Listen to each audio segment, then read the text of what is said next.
Good day. Welcome to Endurance Room. I hope everybody's doing well. I'm filming a little bit different today. Just got back from a ruck. Real quick before we get rolling, I just want to say I got a message from Russian Cold Camo, and they let me know that they're having some problems getting new gear in right now. They asked me to please let you guys know that they're donating 10% of their profits to help out the children that are being displaced right now with everything going on over in Ukraine. So, go show them some support. You'll be doing a good deed. What I wanted to rap with you guys about, considering everything that's going on the shelves, I thought I'd tell you guys a bit about an experience I had a few years ago. I was doing a bunch of martial arts training. I'd done a bunch of different arts since I was a kid, off and on. Since about 12 years old. Did all the sport karate stuff, taekwondo. I did kung fu sansu. In my 20s, I found BUSHCRAFT. I've been looking for that art for a long while. I don't know if I found it or it found me. But I really fell in love with it. And it's a system of Japanese martial arts. Old stuff, 15th century and, maybe older. Really, really interesting. It comes from armored fighting. It emphasizes natural movement.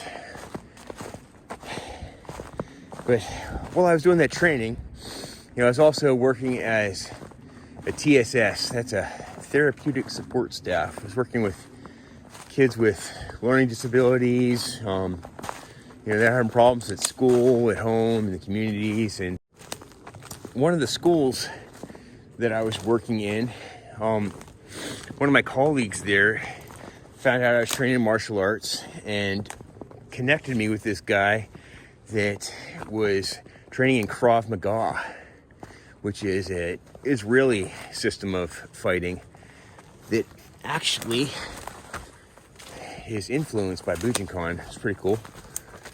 But I expressed some interest in getting together with him, and he invited me over to where they were training. It was this old church, and I went over to meet with him one afternoon. He brought me back into his office and kind of got a feel for me, wanted to know why I was there, what he could do for me, and why I wanted to learn about Krav Maga. And I just kind of told him what I'd been up to, and what I just kind of relayed to you guys. And then he told me about why he was doing it, what he was up to.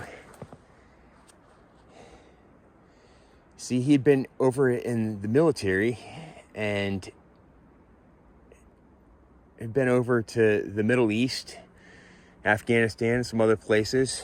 And after he retired, he was continuing to go back and doing missionary work, trying to help out some of the villages that were, in these places that they were not very safe. They were pretty dangerous, and the people there, there's all kinds of bad stuff going on, trafficking, just getting attacked, no food, no resources, nothing. And this guy and the group that he worked with were going over and helping these people out, providing humanitarian aid. And one of the things that they were doing was setting up aquaponics systems. He had a system there at the church. He brought me down and let me take a look at it.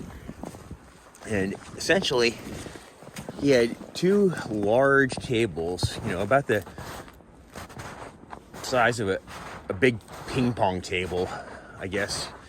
It was made out of a couple sheets of styrofoam. It's about 1.5 inches thick or so.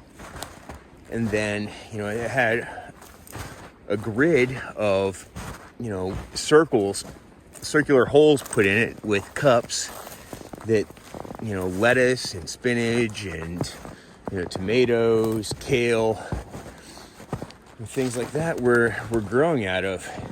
And then below it, the roots of the plants were submerged in tanks of water.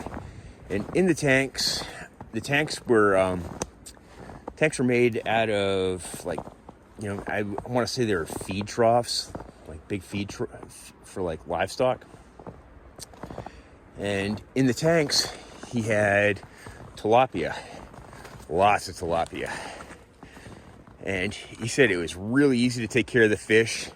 And when the fish went to the bathroom in the water, you know, they created nitrogen.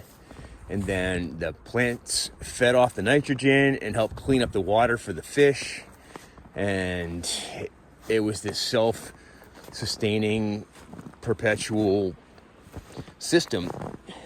Really, really interesting. And he said it only took about 2 weeks for the system to, you know, replicate. Like after you harvested the vegetables, there was, you know, it was just self-sustaining, self-replicating, totally awesome. So they were going to these places in the desert with, you know, some batteries and little solar systems, you know, something you could probably pick up at Harbor Freight, styrofoam, and, you know, buckets and, you know, troughs, whatever, to contain the water for the fish. And then, you know, Dixie cups and, you know, some kind of vermiculite or something for the plants to take root in. And then the roots are submerged in the water. Really, really cool. And, you know, considering everything that's going on, it might be a really good solution for somebody or a group of people. You can scale these systems, you know, as small or as large as you want. And it really doesn't take a whole lot. If you have light for the plants, maybe you can even do it outside if you're in a warmer area. You know, up here, it's pretty cold for that. But if you've got maybe some good windows, so you're getting good light, you know, maybe you could do it right inside your house or in a building. I don't know. You guys can do some research and look it up. But I hope you guys are all good. I hope you're doing well, and I'll talk to you soon. Cheers, everybody.